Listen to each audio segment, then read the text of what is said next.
Leone. How you guys doing? You're watching GEEKCASTER, everything sci-fi, fantasy, geek culture, and geek content. Whew. It's been a very interesting week, hasn't it? Is that right? I think so, because we're in Halloween territory. We dipped from, forget the summer. The summer is over, right? So now we're in fall. It's hard with the whole COVID thing. What season are we in? Because we're inside most of the time. But we're in Halloween season, so we figured we're going to talk about some scary movies and some scary gaming that people should check out. What? Yes, some classics. So we're going to go over Splice, Fright Night, The Vampire's Assistant, Doom, the 2005 version, and Doom, the 2019. And what? There was another one. There's another one. Oh, Vampires. Yeah, Vampires. The Bronx versus the Bronx. Thank you. Versus. So, I had to correct. Let's start out with Vampires versus the Bronx. Let's start there. Because that was huge. A huge undertaking. I don't know if it was received well. But anyway, what do you guys think of Vampires versus the Bronx?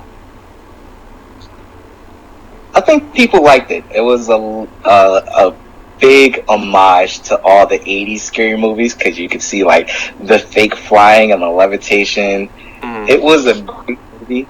It was a great storyline. You had characters that you liked. It was 80s jokes, still modernized in today's climate. I think it was well done, well put together. I think a lot of people enjoyed watching it. Sailor's grinning really hard. But go ahead, Dayveonne. I know she's about to drop a bomb. Do you want to go? Nope, go, Dayveonne. Do you want to go? Nope, Dayveonne, go. Okay. Tell you the ending. Just give me a quick summary as he thinks of what he's about to say. Michael, boom, you got this. All right. My view of this movie is totally the opposite. And the reason why is because, and there's going to be spoilers in this review. First and foremost, love the concept. Don't get me wrong. The concept was good. But there were certain points in the film, like, okay, did anybody change that they bit to turn into a vampire? The twist wasn't really a twist. Yikes. Certain things was like, it was just certain things you was like, okay, I want more. Or I want certain things done a certain way. Like with the girl that played the new neighbor or whatever. Nobody expected her to be the vampire except for me. It was obvious. Excuse me. I did say I was going to spoil it. So. I heard you, but geez, you don't care about me. You don't care about I'm sorry.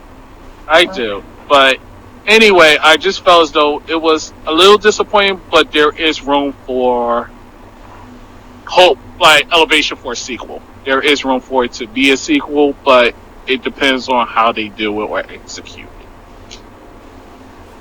Don't shake your head. You just need to... How does it start? Because you just told me the ending. Well, before we go into that, just do a quick recap. What do you think, Sailor? Because we got a lot of stuff to cover.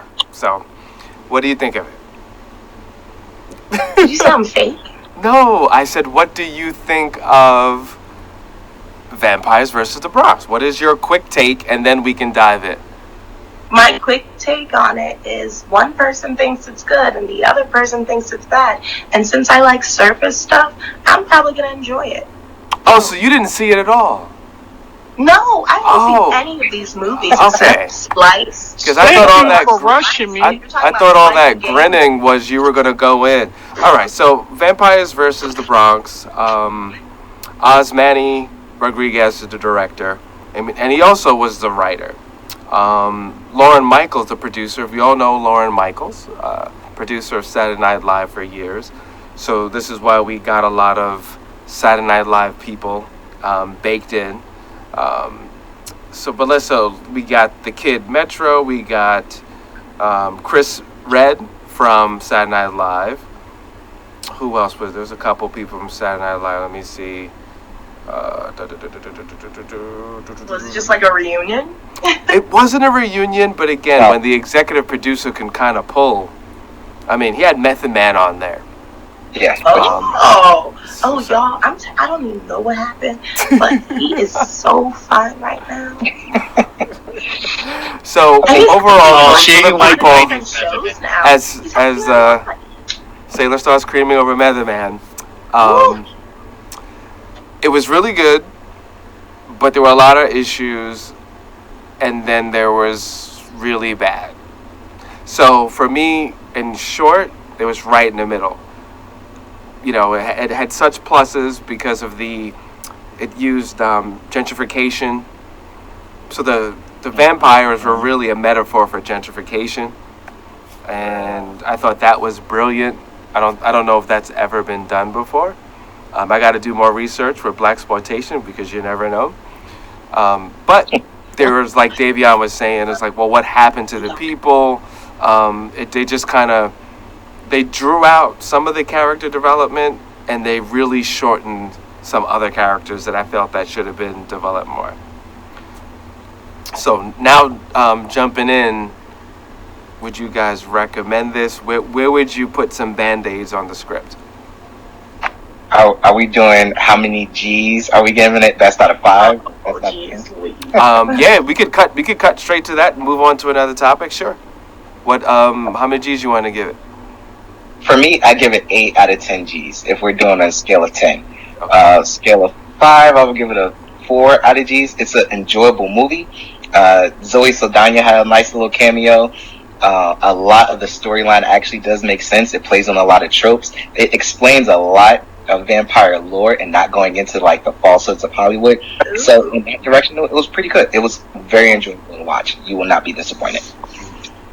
I'm probably gonna watch it because I like vampire stuff. I'm sorry, but I'm a simp for vampire stuff, so you got me. And it's in Bronx, and there's POC. Well, guys, I think. Well, you can't say what you think because you didn't watch it. Dayveonne, what you got? 2.5 G. 2.5. Hater. Oh man, did you guys? Really quick for me, I would say 2.5. Same thing, out of 5, 2.5. Wow. There were brilliant nuggets in there that haven't been done, but then, like even Method Man's character, it's just like you just wrote something for him. There's really no reason for that character to be there, and that's why that's one of the biggest problems. So, Sailor, now there was a movie that you wanted us to see that I don't believe we did. What was it? Okay, it doesn't matter. What was it? I'm gonna talk about 17 again with Tia and Tamara Mowry. Okay. Mm-hmm. I don't know if it's like scary, but it's like Freaky Friday. Okay. And it was like back in the day, and y'all, it was just I loved it. Do you remember it now? No. Yes. Now when you brought it up, Remember yes, Craig I do David? remember. You know the music? Yeah. Fill me in. Why Yeah. creeping out late last night? No, not Yeah, even like, that. I remember because it's the parents that turn into teenagers. It's grandparents. Like It's not even parents. It was grandparents.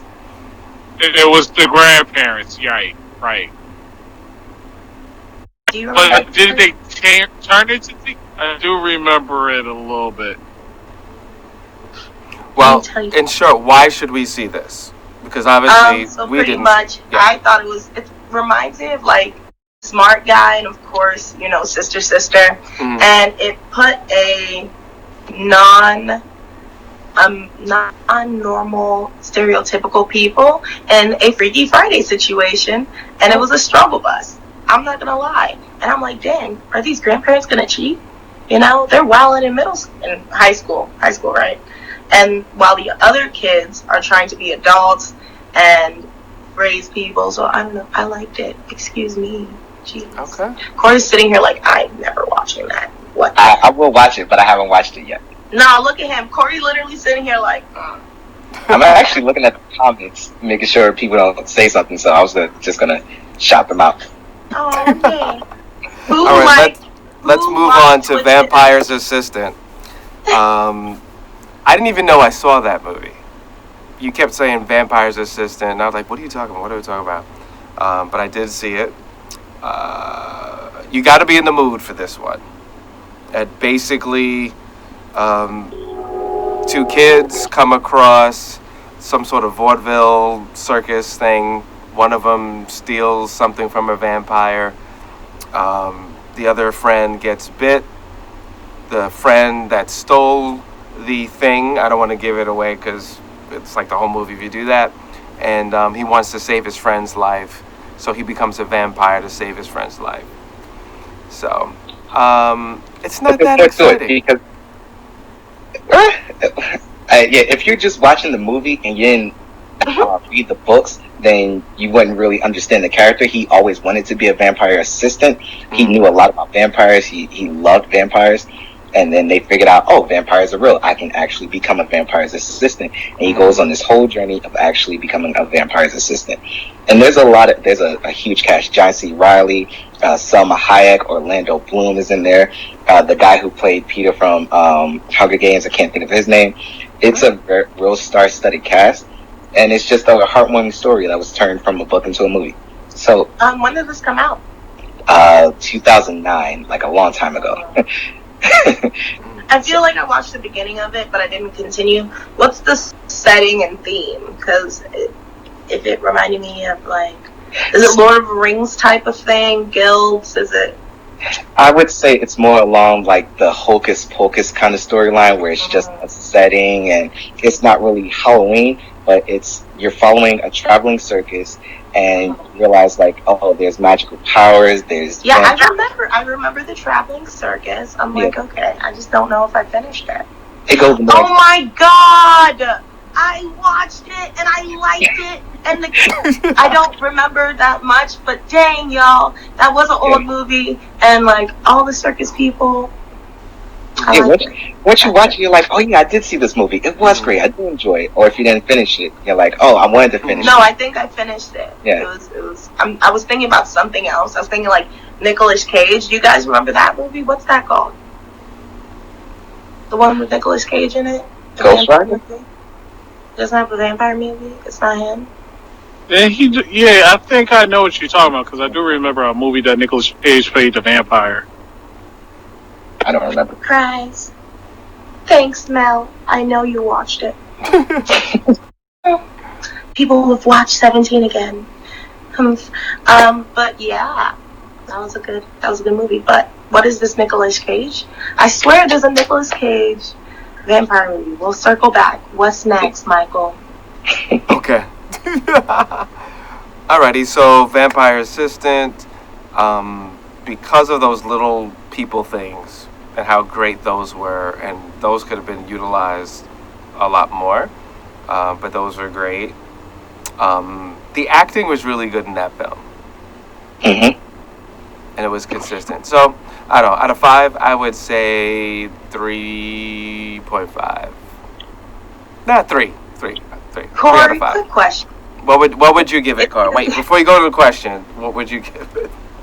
I would also give that another 4 out of 5. It was a whole heartwarming, enjoyable film. There was a whole arc.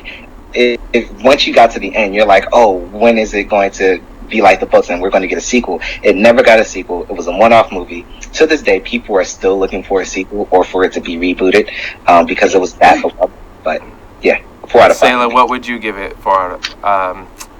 Because I can't remember it that much, but also I don't remember really liking the assistant. He kind of got on my nerves. Interesting. So I'm like, okay, 3.9. But the question is Peter the assistant? No, he was the best friend. Yeah. Okay, cool. Because I was like, maybe that's why I don't like him. So I guess people are watching this one. Yeah. I sent it to all my friends. Cool.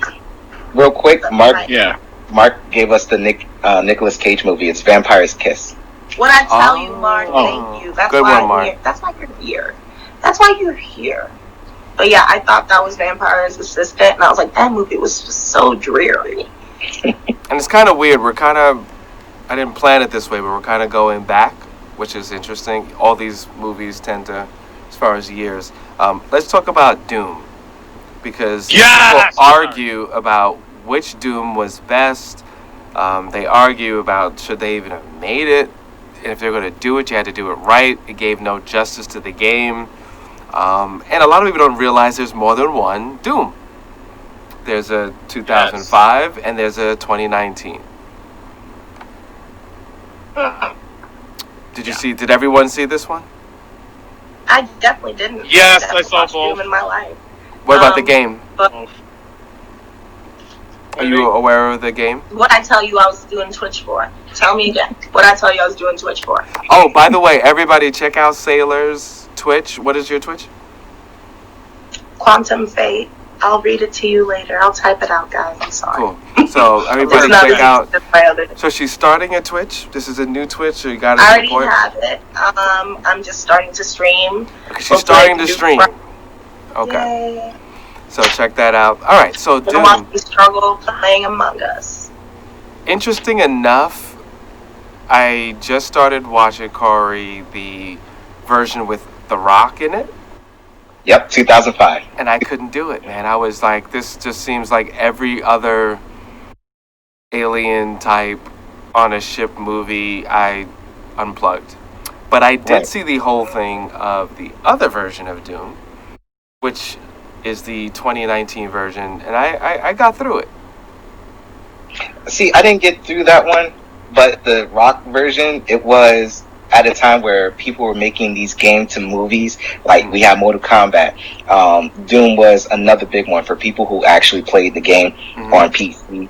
And then we get the movie, we get Carl Urban, we get a whole bunch of other little gems. And towards the end of the movie, we get the game experience that people were waiting for.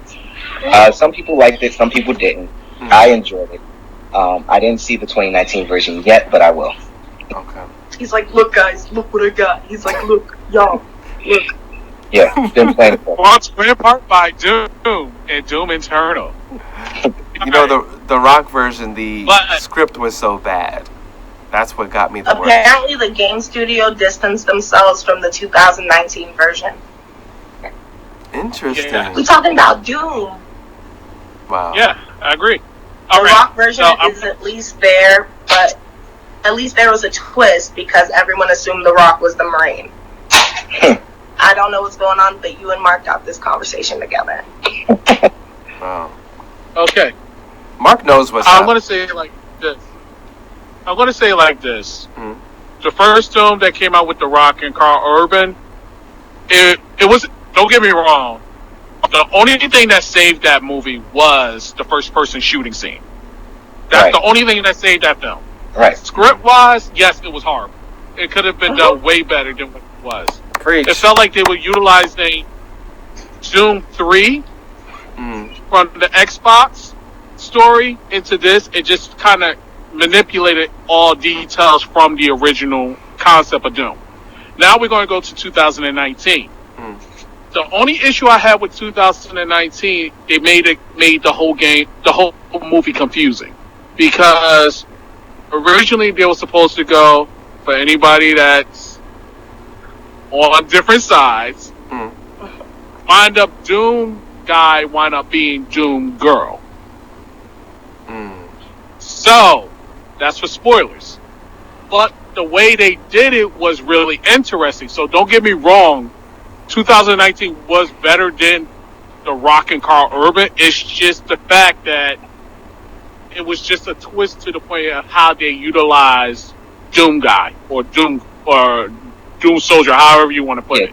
The Marine. So the whole thing is, like, you're talking about a 2005 movie right now in today's climate. Obviously now we can point out everything wrong with it, but when it came out, it was highly beloved. There was a lot of twists. We got a lot of fan service Easter eggs from the game that people wanted. Yeah, the script wasn't A-list. It was a B movie.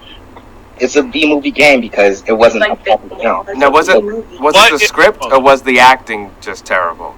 Or was it the directing?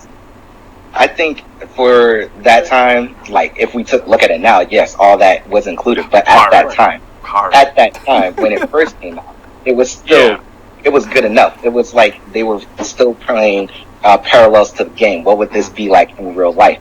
And it was appreciated by people who played the game and watched the movie. So, like talking about it today, obviously you're gonna nitpick and point out everything wrong with it. But at that time, it was a great movie.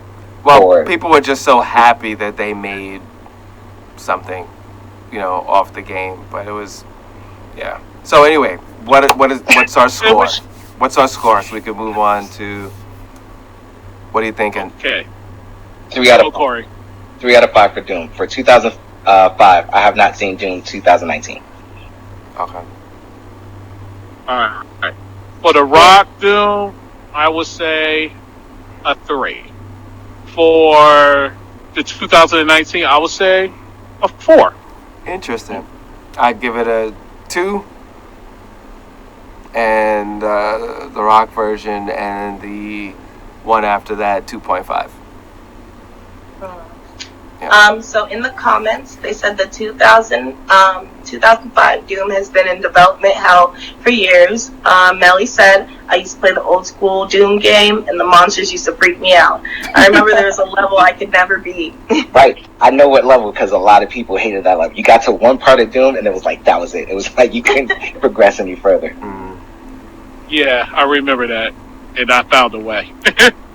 I say Hollywood, give one more.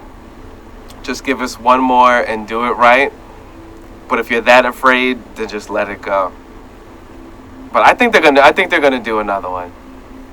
I think they're gonna do another because right now with this whole remake thing, I think they're looking at not only what they can reboot, but also what sucked. And Doom made so much money as a game, I can't see them leaving that alone. But who would be in it? Me. I'll take it. All right, so we only have a few more minutes left. We still have Fright Night and Splice. Who saw Fright Night and who saw Splice? You saw both of them? I saw Fright Night. I saw Fright Night. Sailor, you saw Fright Night, Sailor? No, but I watched Splice. My girl. What's Fright Night about? Tell me the main characters, because maybe I watched it, but y'all, I'm telling you, scary stuff scare me. Scary stuff scares me. What's your favorite scary movie? All right, so is that where that's from? Fright Night is a classic. It's a classic story about the creepy neighbor, basically. It's have that neighbor that you're just like, something's off about them, where a young man looks out the window and he sees coffins going into a house. He sees things he shouldn't see, and he believes he sees a vampire, and spends half the movie trying to convince people that his neighbor's a vampire. Classic old school. I got a. Yep. Okay. Got a question. All right, so are we talking about the Colin Farrell version, or are we talking about the old school? Old school, the very first 80s, one. 80s The very first. Okay, Fright so Night. I did see both. So what's your take on the original Fright Night? See the old one. Original Fright Night is a cult classic, so you can't go against stuff like that. And when they did the remake, which is the Colin Farrell version, it had its good moments. Don't get me wrong; it was really good, but nothing beats the classic. I repeat, nothing beats the classic, unless you're talking about the Evil Dead. But other than that, nothing beats the classic. It's every 80s movie, every Goosebumps book you ever read. It's just, there's nothing bad you can say about it. And it's definitely the father of Goosebumps. I definitely watched the second version of this. Uh-huh. I'm watching the trailer now, and I remember. I was in 11th grade, y'all. Aww. Wait, in 1981, where it came out, you were in 11th grade? 11. I'm about to say. All right, so what I would definitely recommend, out of all these, if you're doing a Halloween get-together with masks and a little bit of social distancing and only 4 people, I would say alcohol. Wow. I I would say Fright Night would definitely be, out of all these, the one to watch. Season 1 episode. The original. The original. The old one.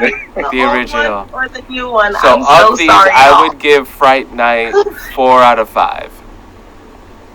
Really? Mm-hmm. The second version or the first version? Original. We're talking about the original. For me, I would give it a 3 out of 5, and I would watch Vampire's Assistant first, and then put this on right after. Okay. Dayveonne. Vampire's Assistant. 3.5 G, baby. All right. 3.5. So let's go into a little bit of Splice. We have a little bit of time left. Sailor and myself saw it. Splice was interesting. It basically, a couple, they work in a laboratory. They're dealing with messing around with DNA and splicing genes. They make some weird animal things. And then they decide to make a being mixed with animal DNA and human DNA. Sailor, what did you think of Splice? I did see this movie. So, the beginning is kind of interesting. You're like, oh, they're working with genomes, whatever, let's see. And then you start seeing that, like, he makes a creature, and he kind of raises the creature to be his child. It's really cute, and you're happy for it, and you're happy. Like, it's a very nice relationship. But the thing starts growing and growing and growing, and now they're sleeping together, and I don't even know how this happened. I like the way that you describe it. And you know what? I would almost want to leave it at that because I really want people to see it. I think Splice, of all of these, was one of the most original of the storylines that we've covered today. So I would leave it at that. I would say Splice would be a strong 4.2 out of 5. I would definitely say check it out. It's a good date movie. It was just fearful enough, just good enough. Yeah. What would you give it, Sailor? Wait. It was really, I'm sorry, like, is it out of 5 right now? Mm-hmm. Mm-hmm. It's gonna be a 3.5, shoddy. Like, Okay. yikes. Okay. It became such a yikes. Some of the comments we got, though, someone said they wanted to play Doom again and they might pirate it. Someone said give us a Wolfenstein movie from the new series. Yeah, Fright Night was cute. They said this sounds like The Burbs except for the vampire. The Luck of the Irish, that movie was some fire. So I don't know if they're talking about The Luck of the Irish or Splice, but that movie was fire. I saw Splice and I hated Splice because I saw a movie called Mimic and I felt like Splice was just a cheaper version of Mimic. You ever watch? Wait. Interesting. The way y'all I'm sorry to interrupt, but the way y'all describing this movie, remember the movie called Species? Yeah. Thank you. Sorry. That's all I want to say. It's the same concept. It sounds like the same concept. It is the same concept. All right, everybody give your social media, and then we'll do the after show. Dayveonne Bussey on both social media platforms. You know me, Corey Davis. I am GT3 on all the things. I'm Sailor Leone. We rep in VA. Find me on Sailor Leone at Sailor Leone on Instagram, on Twitter, and Sailor Leone Cosplay on Facebook. Woo. Cool. Yeah. And I'm Michael7Michael on IG. You can go to GEEKCaster.com. You can go to GEEKCASTER on IG. Please check us out. Support if you want to get involved. Just hit us up. You're watching GEEKCASTER hopefully on cable, or you're watching it live on Facebook. We're going to do the after show. The after show, you can find that on the GEEKCASTER Network Facebook page, as well as on our website alone. Those we do not put on cable, so you gotta go to the website to check those out. You're watching GEEKCASTER, and hold on, those that are doing the live thing. Hold on, we'll be right there. Yep. Good. Make sure you cop that Doom, son.